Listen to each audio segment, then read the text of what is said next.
These are my first impressions about the Hare technology Diana blaster. We put this lower half of the blaster in a bath of dye, so that's why it's blue. It originally started out as a white base with a clear top. If you want to see how we did that, small preview here, how we dyed the blaster. The blaster is available in different colors. Right now it's white bottom with a clear top, a fully clear version, white bottom with pink and white with teal, but that might change later. We're probably going to be more colors in the future, so check the link in the description for the website to check all the colors that we have available at the moment. So the Diana is a really compact brushless flywheel blaster, which is with a solenoid that pushes the darts in the flywheels, which is really unique in this form factor. It's really compact, and while it's compact, it performs about 130 to 140 FPS, and it can run on 3S or 4S LiPo. So on 3S you will get the lower range of the FPS numbers, and on 4S the higher FPS numbers. Even though the blaster is really small, there are different firing modes available. So with the switch in the back position, it's off. When I push it forward, it's semi-auto, and all the way forward, it's full auto. And then there's also a possibility to set it up for burst shots, which we'll explain later in the video. On the other side of the blaster, there's another switch. With this switch, you can put the blaster in idle mode. And now, I don't know if you can hear it. Maybe you can hear it from the microphone, but the flywheels are running at a low speed, and because they're running at low speed, you have a really fast trigger response. Without the motors idling, there is a little bit of a delay between pulling the trigger and the dart firing. So to eliminate the delay, you can put it in idle mode. That will of course drain the battery more, but it will be a quicker trigger response, which can be great for events.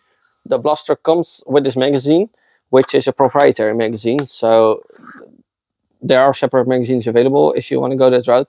It's also possible to modify mini Talon magazines, which we know from the Worker Nightingale. You just need to cut in another notch for the catch, and then they will fit into the Nightingale. So that's another option if you already have those magazines or want them to be cross-compatible with blasters like the Nightingale. The magazine goes in the grip, and the grip is really comfortable for a small blaster like this. It's not too small, it's not too big. For me, it's just perfect. The Diana is really compact, but one of the downsides is that it has quite a realistic profile. So especially with darker colors like this, you need to be careful where you use this blaster. It's different for different parts of the world, but just be careful where you use this, because it might be seen as a firearm, which you don't want to be in that situation.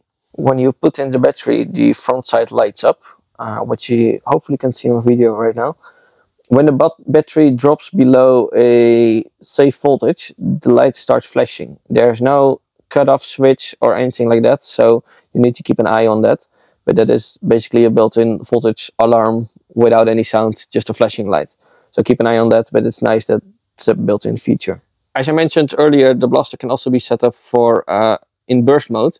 Out of the box, when you put the switch in the back position, the blaster is off. One position forward, it's in semi-auto, and in the forward position, it's in full auto mode. So I'll show you a close-up right now of how you can enable 2 or 3 round burst mode.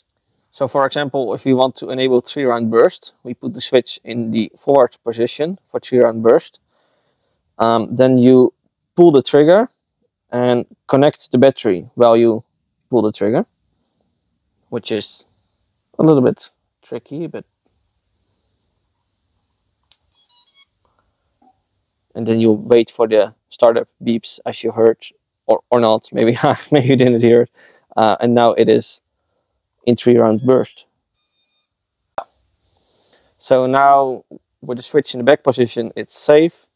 In the middle, it is a 3 round burst, and then in front position, it is full auto. If we want to switch it to 2 round burst, the other option, we do the same procedure, but just with a switch in the middle position.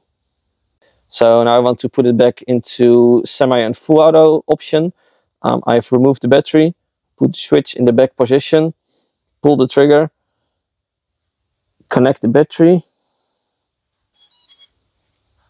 waiting for the starter sound, release the trigger, and now the blaster is in semi, can be used in semi and full auto mode again. So that's a quick overview of the Diana blaster. The blaster is now available in the webshop for pre-orders. It is a little bit hard to get at the moment, so there's limited supply. So that's why it is in pre-order currently. So if you want to get one, you can pre-order one now in 4 different colors. We also have the magazines available, the holster and the battery. So everything is available in the webshop right now. If you have any questions, let us know in the comments. Subscribe to the channel, leave a like. Thanks for watching.